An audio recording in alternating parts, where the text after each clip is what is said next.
गण गण गणात बोतेचा जयघोष, सावरगाव ते शेगाव पायदळ दिंडीचा भक्तिमय प्रवास। श्रद्धा आणि भक्तीचा संगम, महिला भाविकांचा लक्षवेधी सहभाग आणि राहेरच्या महाराजांची भजन सेवा। पातूर तालुक्यातील सावरगाव येथून 7 एप्रिल रोजी निघालेल्या शेगाव पायदळ दिंडी सोहळ्याला यंदा भाविकांचा उत्स्फूर्त प्रतिसाद लाभला आहे। टाळ मृदंगाचा गजर आणि गणगण गणात बोते या जयघोषात ही दिंडी भक्तिमय वातावरणात पुढे सरकत आहे। महिला भाविकांचा उत्साह प्रेरणादायी। या दिंडी सोहळ्यामध्ये महिला भाविकांचा सहभाग विशेष लक्षवेधी ठरत आहे। डोक्यावर तुळशी वृंदावन, अभंग गायन आणि टाळांच्या नादात महिलांनी दिंडीला भक्तिरसाची उंची दिली आहे। अनेक महिला आपल्या लहान मुलांसह या दिंडीत सहभागी झाल्या असून त्यांच्या श्रद्धा आणि उत्साहाने संपूर्ण वातावरण अधिकच प्रेरणादायी बनले आहे। भजन सेवेने भरला रंग, राहेर येथील महाराजांच्या भजन सेवेने दिंडीत विशेष रंग भरला आहे।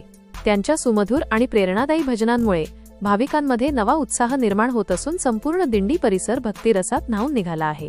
भजनाच्या माध्यमातून त्यांनी अध्यात्म, सेवा आणि एकोप्याचा मोलाचा संदेश दिला आहे। शिस्तबद्ध नियोजन, या दिंडी सोहळ्याचे आयोजन महादेव पायगन, मधुकर इंगळे, वामन राठोड, जानू बाबूसिंग राठोड, रमेश राठोड, मुंबई आणि बबन मुळे यांच्या मार्गदर्शनाखाली करण्यात आले आहे। त्यांच्या नेतृत्वाखाली संपूर्ण नियोजन शिस्तबद्ध आणि सुरळीत पार पडत आहे।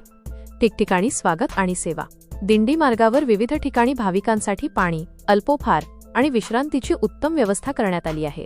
स्थानिक नागरिकांकडूनही दिंडीचे उत्साहात स्वागत केले जात आहे। ही दिंडी केवळ धार्मिक परंपरा जपत नाही, तर समाजात एकात्मता आणि सेवाभाव रुजवण्याचे कार्यही करत आहे।